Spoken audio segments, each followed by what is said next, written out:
Olá, minhas amigas, meus amigos, sejam todos muito bem-vindos. Que a paz do Mestre Jesus esteja em nossos corações. É um grande prazer estarmos aqui hoje para mais um estudo do Evangelho por Emmanuel. E para contextualizar, trouxemos aqui um trecho do Sermão do Monte, a Bem-aventuranças, conforme Mateus, capítulo 5, versículos de 1 a 12. Vendo as turbas, subiu ao monte. Após se sentar, se acomodar, aproximaram-se dele os seus discípulos. E abrindo a sua boca, os ensinava, dizendo: Bem-aventurados os pobres de espírito, porque deles é o reino dos céus. Bem-aventurados os aflitos, porque eles serão consolados. Bem-aventurados os mansos, porque eles herdarão a terra. Bem-aventurados os que têm fome e sede de justiça, porque eles serão saciados. Bem-aventurados os mansos, porque eles receberão misericórdia.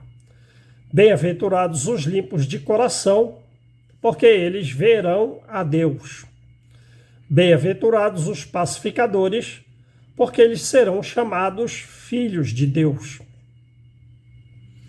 Bem-aventurados os perseguidos por causa da justiça, porque deles é o reino dos céus.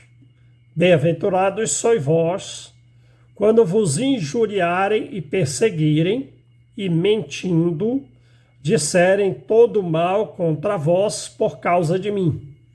Alegrai-vos, regozijai-vos, quer dizer, encham-se de alegria, porque é grande a vossa recompensa nos céus, pois assim perseguiram os profetas anteriores a vós.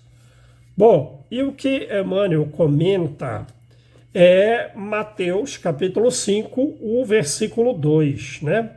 E abrindo a sua boca, os ensinava. E o título do estudo de Emmanuel é Auxílio Eficiente. E ele nos diz: o homem que se distancia da multidão raramente assume posição digna à frente dela. Em geral, quem recebe autoridade cogita, quer dizer, planeja, intenciona de encastelar-se em zona superior. Quem alcança patrimônio financeiro elevado costuma esquecer os que lhes foram companheiros do princípio e traça linhas divisórias humilhantes para que os necessitados não o aborreçam. É exatamente o que consta no Evangelho, no capítulo 16, no item 7, né? Não se pode servir a Deus e a Mamon, em que aquela pessoa que passa de uma situação de dificuldade, de miséria, para se tornar uma pessoa rica, esquece aqueles que partilharam das suas dificuldades, esquece até dos que o ajudaram e se torna egoísta, insensível e vão. É exatamente o que diz o Evangelho. Emmanuel coloca em outras palavras aqui a afirmação do próprio Evangelho, capítulo 16, o Evangelho segundo o Espiritismo, capítulo 16, item 7, né? E ele continua aqui: quem aprimora a inteligência quase sempre abusa das paixões populares facilmente exploráveis. E não é uma verdade, não é por essa razão que as empresas vendem os seus produtos explorando a nossa paixão. Não é que eles vendam uma calça, uma roupa, um celular, um sapato. Eles não querem vender utilidade. Eles exploram em nós a ideia de que usando aquelas marcas, aqueles produtos, nós seremos mais aceitos no meio social, nós seremos mais valorizados, seremos mais felizes. Quer explorar a ideia de que, adquirindo aqueles produtos, aquelas marcas, nós teremos o que muitos desejam, um status social, né? Uma ideia de pertencimento àquele grupo. É o que fazem os políticos na época de eleição, lançando medidas para que eles se tornem populares e lançando informações que despertem o medo ou o ódio na massa, paixões, medo e ódio na massa, contra os seus adversários. É o que fazem os influenciadores digitais hoje, sugerindo produtos ou trazendo afirmações de modo que nós gastemos um tempo um tanto mais significativo vinculando-nos às redes sociais. Então, os políticos buscam o voto, as empresas buscam o nosso dinheiro e as redes sociais buscam o nosso tempo, explorando as nossas paixões. Não é isso? Exatamente isso.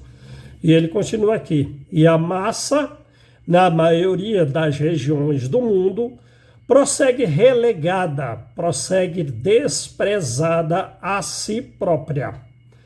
A política inferior converte-a em joguete, em marionete de manobra comum. Foi o que acabamos de falar a respeito dos políticos, né?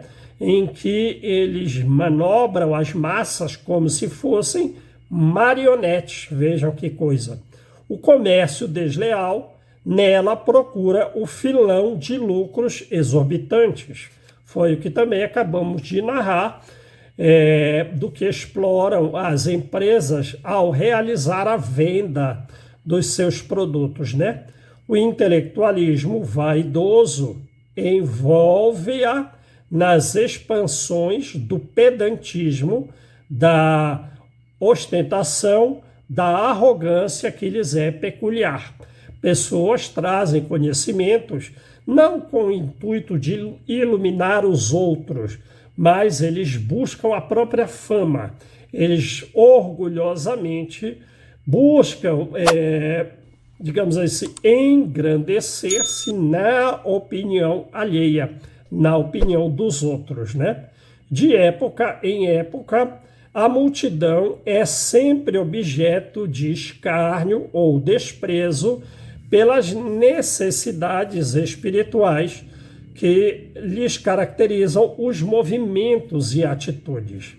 É porque pessoas que não possuem nenhuma religiosidade, que se creem superiores, que são até de certa forma um tanto intelectuais, veem essa necessidade espiritual da massa como uma espécie de carência infantil, como desejo de um apoio para as dificuldades da vida, como uma espécie de alienação, que as pessoas que estão à busca dessas necessidades espirituais são pessoas de baixo intelecto, pessoas que não refletem, que não raciocinam, pessoas de pouca evolução.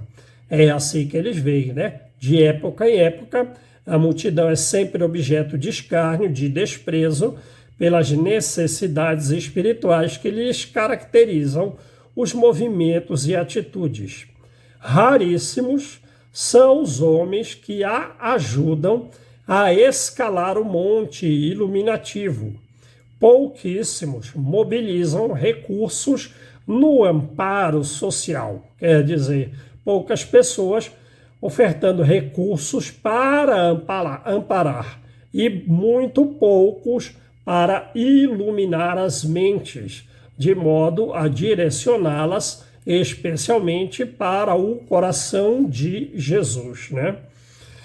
Jesus, porém, traçou o programa desejável, instituindo o auxílio eficiente.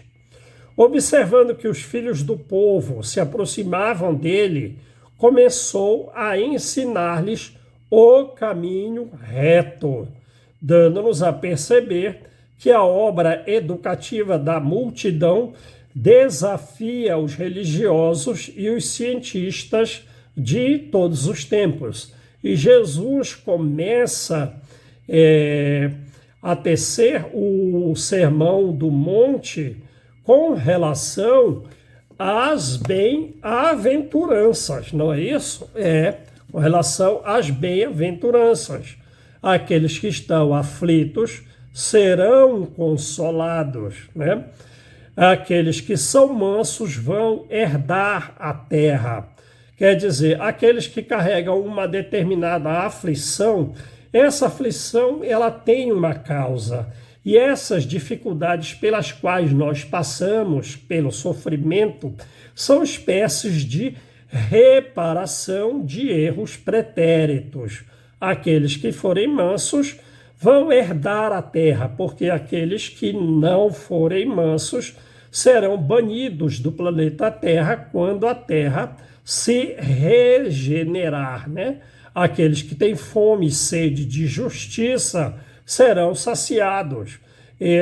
As pessoas que estão, de alguma forma, acreditando que são injustiçadas, na verdade, na lei divina, não estão. E pelas dificuldades que passam, quitarão seus débitos e, digamos assim, então serão saciados, serão satisfeitos.